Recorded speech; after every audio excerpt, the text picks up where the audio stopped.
B2B companies want to have long-term partnerships. And so they don't want to just go to the new technology tool that they're going to have to, rip and replace in 6 months. They want to go to the tool that's going to be evolving and growing with them based on a worldview of where we think the world is headed.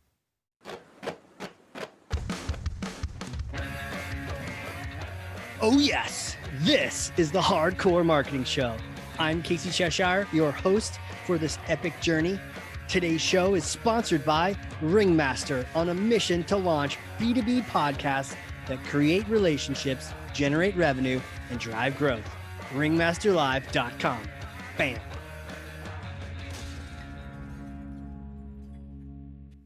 Okay, let's do this. I am so excited to introduce my guest today. He's a badass. I was recently on his podcast and we had such a great time. We wanted to continue the party, but also give him a chance to talk. You know me, I get talking and no one else gets a chance. So I'm excited to have him here on the Hardcore Marketing Show. So stoked. But who is he, Casey? Who is he? All right. Marketing leader, thought leader, revenue architect, best-selling author, podcaster, and advisor.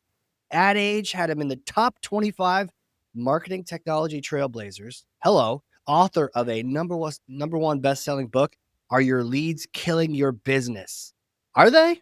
They might be. Stay tuned, because not only are we going to dive into that, but we're also, their rumor is that there is a link to the book. You can get a link to the book for free, perhaps. Stay tuned for that. Host of Modern Revenue Strategies, B2B Growth Blueprint podcast, which is a great podcast, I must add. Founder of Modern Revenue Strategies, Mark Osborne. Welcome to the show. Casey, thanks so much for having me. I'm excited to be here. Man, welcome to my cave, sir. I had so much time hanging out in yours. I'm so excited to get you over here and crack that brain open and eat those brains and learn from you today. So I'm going to pass you this thing. It's heavy, but obviously you work out. You got that LA strong going on. 1 second. Here we go. All right. Okay. Go ahead. Take Thor's hammer and grab it. You got it? All right. There you go. Okay. All right, Mark, take Thor's hammer and smash for me some kind of marketing myth, bogus strategy, misconception. Set the record straight once and for all. Yeah. So, you know what? This one, it's something I can kind of forgive people for because of the circumstances. But, there's an entire generation of marketers that all they've done is be the first mover on new opportunities in technology. So if you think about, someone that was a fledgling marketer working for a company that was just launching their website and people were just starting to move to search engines. And they realized that if we optimize our website for search engines, we'd rank in the top and we'd get all that traffic, and it worked. And they saw a huge influx of traffic as consumer behavior changed and more people went to search engines. And so that first mover advantage was really sort of powerful for them. But it wasn't a strategy, it was a tactic, but a very powerful tactic, but a tactic nonetheless. And many of those same folks then went on to be the first to take advantage of paid search opportunities in the marketplace, or the first to take advantage of certain website advertising opportunities. And they've had an entire, maybe 20 plus year career of a lot of success coming out of digital marketing, where they've only ever sort of chased that next new thing. And they've never had to learn how to be strategic and think through the lens of the customer and the competitive landscape and positioning, and to really come up with a more comprehensive strategy. And these are oftentimes the same folks that are out there promoting growth hacks. And so that's the term that I want to eradicate from our language as marketers, not the concept of growth by testing new things and using data, which some people use as the definition of growth hack. But a lot of people use the term growth hacks to just mean, let's find the next thing. Let's be the first of our category to advertise on this platform, or the first of our category to use this AI. And because it's just not sustainable. In 2011, the MarTech conference sort of came out with this landscape of all of the different marketing technology and data companies that were there to sort of help marketers do a better job of getting in front of their customers. And there were about 150 logos on it. And everyone marveled at, wow, there's just so many growth hacks for us to try out. What a great time to be in marketing. What a great time to be alive. Well, last year there were over 15,000 logos on that landscape. And so you just can't keep up with the pace of innovation. And so if your approach to success is to just find the next thing, well, now there's just too many things. You can't keep up with them. The only way to really find success and really sort of the new solution that I'm advocating for is a return to fundamentals, to really take the time to understand the customer, the competitive landscape, what makes your company different, so that you can create that sort of really magnetic positioning strategy, and then activate that strategy in really strategic ways by understanding the buyer's journey, meeting them where they are on that journey with the messaging that's going to be compelling. Now, I'm a big believer in data and technology. We talked about, Ad Age gave me that award in 2017, and I still pride myself on being on the edge of using AI and using new data sources and all of those things. But they are not the solution in and of itself. The solution is building a strategic system based on fundamentals that you can then layer in a new technology. You can layer in a new source of data that helps you be smarter, run without errors, run 24 hours a day, turn one person into 100. All of those things that come from data and technology are really powerful, but they are not the solution. They are the tool that enables the solution to be even better. Man, this is powerful. I'm really tempted to want to get into the fundamentals, but before we do, the idea of these like empty calorie tactics. Yeah. It's funny. The thing that came to my mind was like, wouldn't it be a great title for this episode of like great tactics, bro? Like everyone just kind of bouncing from tactic. Do even strategy, bro? Do even strategy. You got a guy in the gym just lifting tactics. Like, what's up? But what is the fundamental problem? What is the core problem when you do just execute tactics? At the beginning, you said, "Hey, it might have worked. Your SEO might have worked." So what collapses? What crumbles if you build that house on sand? Yeah. So for starting, there's an old joke that Abraham Lincoln said, if he had an hour to cut down a tree, he'd spend 50 minutes sharpening the axe. And that's really the difference between strategy and tactics, is that when you're busy executing tactics, you wear yourself out slinging that dull axe at a really strong tree.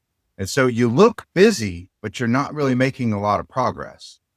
So that's one of the main problems with trying a lot of tactics, is it just burns you out without a lot of return to show for it. The other thing too is that it can really wreck the customer experience. And one of the things that we talk about, I was just at a conference where we were talking about this. Again, I'm a believer in test and learn, but a lot of times companies today, instead of test and learn, it's throw spaghetti at the wall and see what sticks. And so it's not, let's strategically evaluate which of these 100 or 10 go-to-market motions might actually be the one that's most likely to work for us. And let's put our effort behind that. And then let's supplement it with another, potential that we want to test out, or some aspect of it that we want to test out. Because there's only so many hours of the day. And so when you are, spreading yourself thin across, 5 different approaches, you're not giving any of them the resources they need to be successful.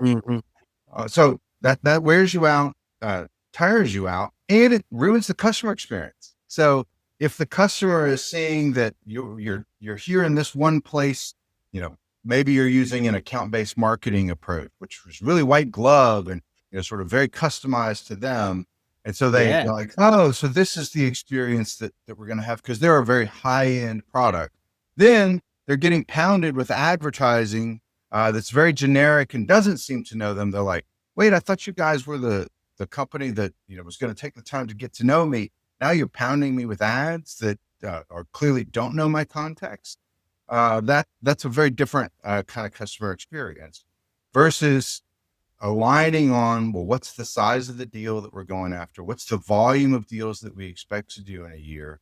Using that as a strategic framework to evaluate a few different go-to-market motions, and then aligning the entire organization around those strategic choices that then guide all of the activities that you do.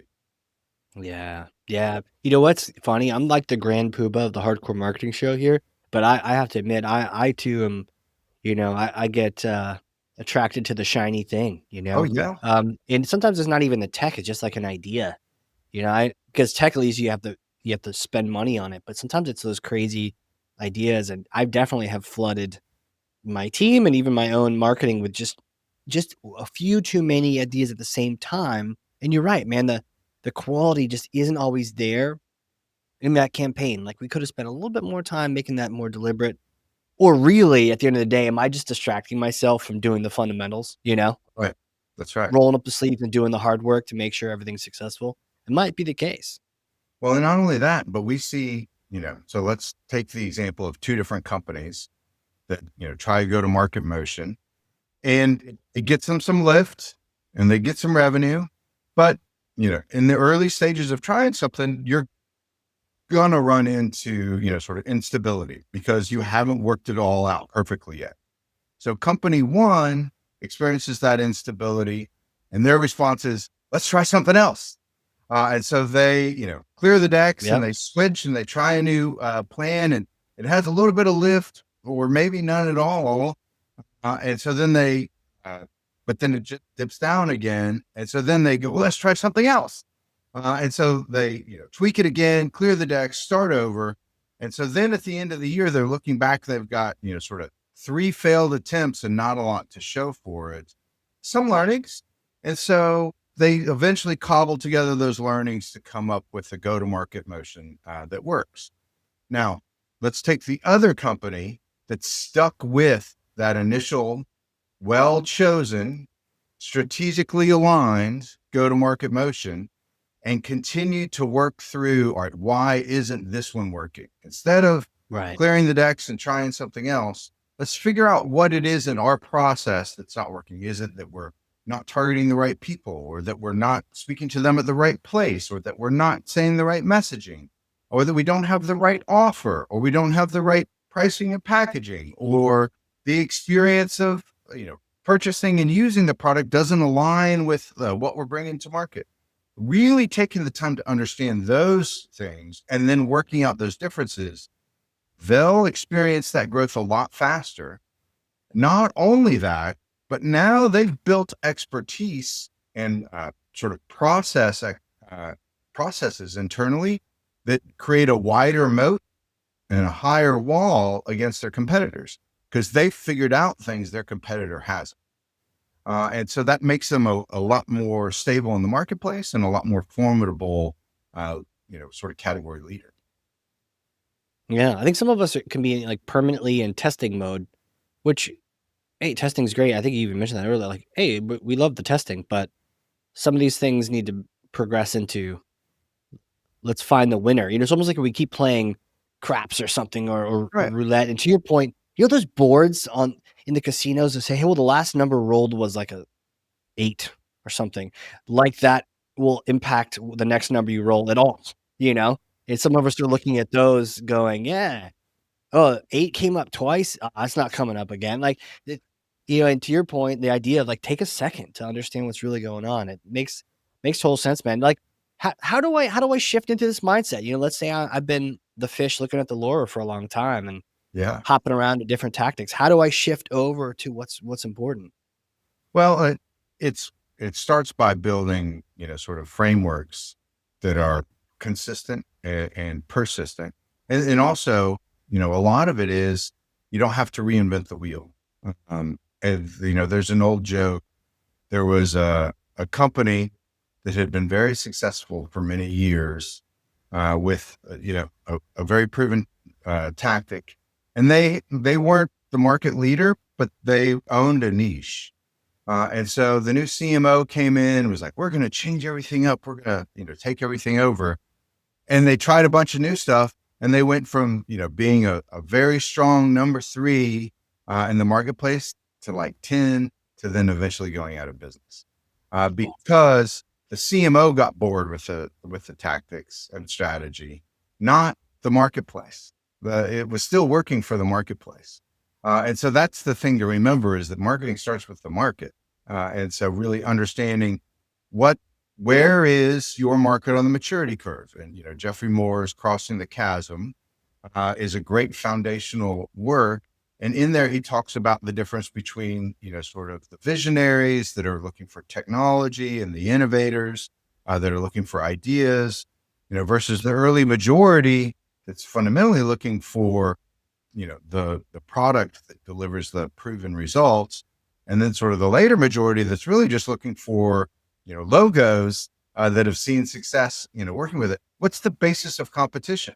So understanding that first and foremost is what sort of drives an approach to the marketplace.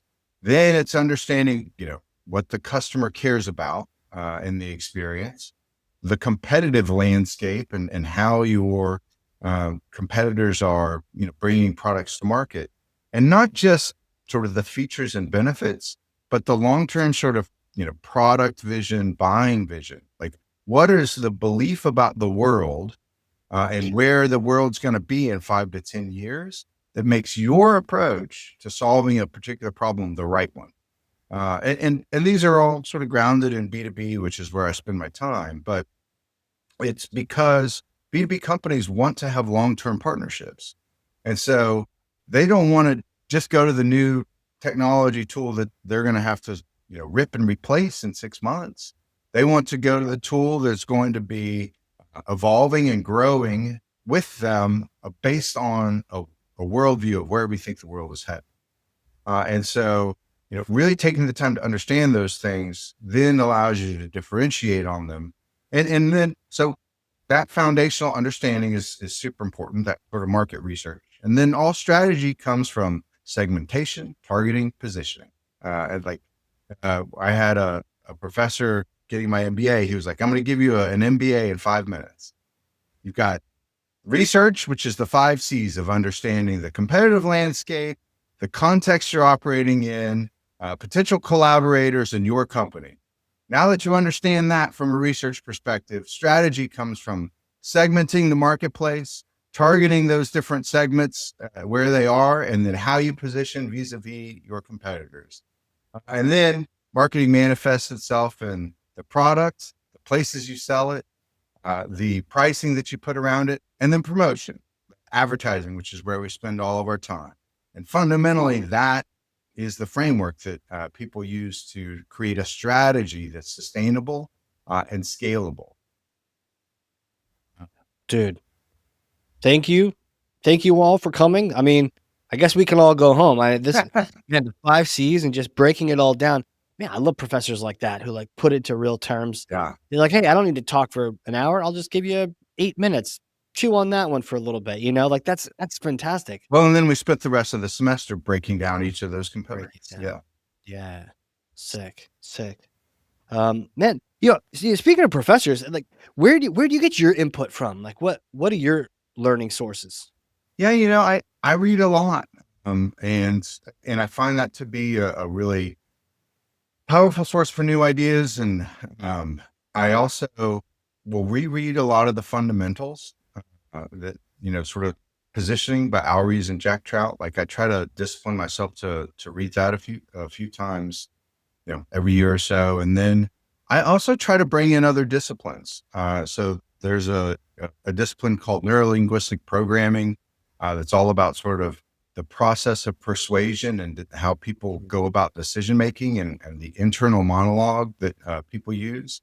I try to remind myself that even in B2B, where we think of it as very much, it's all logic driven, it's only the features and benefits that people are buying, there's another human being on the other end of that decision making process. And so understanding the modality that human being is using to learn, because learning is a big part of the B2B process, and the impact of time and the impact of following a process versus breaking a process. If they're primarily auditory, visual, or kinesthetic people, which tend to be patterns that emerge within different industries and within different roles within industries, that those understanding just sort of the people aspect of it is really interesting and important, but is just as sort of valuable as understanding, well, what makes a good offer, and which I also think is one of the fundamentals. Any books you recommend from your latest reading?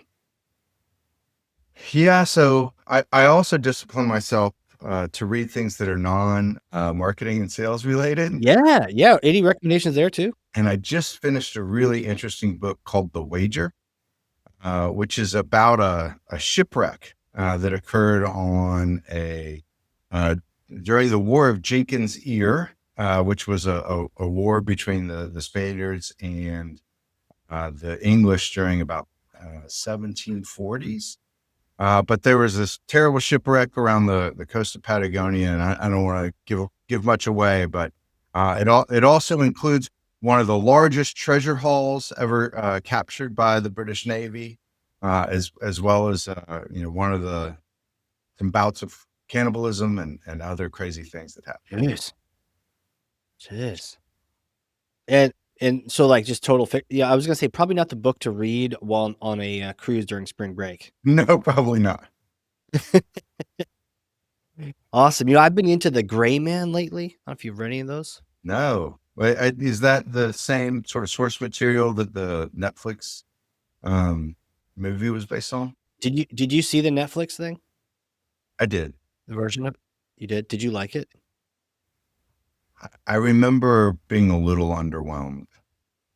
I hated it. I only watched 2 minutes of it. And it was like, F this, because the book and the book series is so good. It is Yeah, probably up there now with my there's maybe two, like Gray Man and Murderbot, the two of my favorite series of all time ever. Maybe I'll put the Ender's Game series in there too, but like absolutely amazing. And that Netflix garbage just ruined it in about 2 minutes. So I would say different source material. Maybe they were reading some other book, that's right. That's right. but I highly recommend the first Gray Man book. Highly recommend it. Really interesting. Well, dude, where can people reach out? They want to get some help with the fundamentals. They want to connect. Anybody that's been listening and is interested in more about the kind of the way I approach this, or kind of wants to implement some of these things in their business. So the book, Are Your Leads Killing Your Business? It's really Yes. designed for B2B SaaS or software with a service type sort of solutions, professional services companies, and really it's designed to help them understand the fundamentals of attracting more of the right prospects, accelerating their best opportunities through the sales pipeline, or activating their existing clients for faster renewals, larger upsells, more referrals. Really lean in very much on that bow tie funnel that integrates all three revenue systems, for both acquisition, retention, and expansion revenue. That's the future. And if you believe that or are interested in learning more about that, I'll give a free copy of the book. Just go to modernrevenuestrategies.com and then / free download. You'll get the book, all the calculators, all the templates, all of the things that you need to start to implement this in your business today. And then if you download a copy of the book, I'll send you an email and say hello. And I'm always looking for feedback on the book as I work on my next one. And so you'll hear from me if you get a copy of the book, or you can just email me, Mark with a K, like marketing, at modernrevenuestrategies.com. Oh man, awesome. Email. I'm checking out the book. I just signed up. Awesome. I need to do a little stat. I need to get away from the flashy and get some work done around here.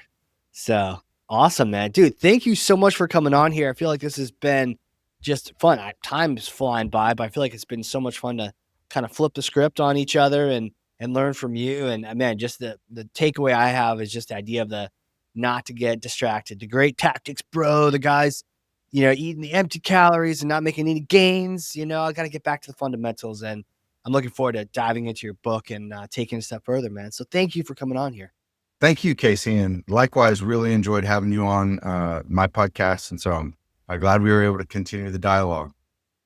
Hell yeah, man. Hell yeah. For those people listening, if you learned something, and I freaking know you did, because I literally have 2 pages of notes over here, front and back, then share this with someone else. 1 person, 3 people, 9,000 people. 9,000 would be pretty cool. But you know what? Even 1 person would be outstanding, because that's thought leadership. Like, good information in other people's hands. That's what this is all about. Who needs to hear this, right? Do you have a fellow marketer that's distracted? They're doing the empty things, the empty calories, the empty gains. They're hopping to the next thing, the next tool. Then throw this episode right in their face, or like make them watch it. Just put it on play and sit them down. But either way, definitely get this information out there, and also tag myself, tag Mark, throw it in LinkedIn. We'll hop in there, have a little convo with you, have a good time. And with that, Mark, thank you again, sir. Thank you. I really appreciate it, Casey. Hell yeah, man. Hell yeah. This has been a crazy cool, very exciting episode of the Hardcore Marketing Show. We will see you all next time.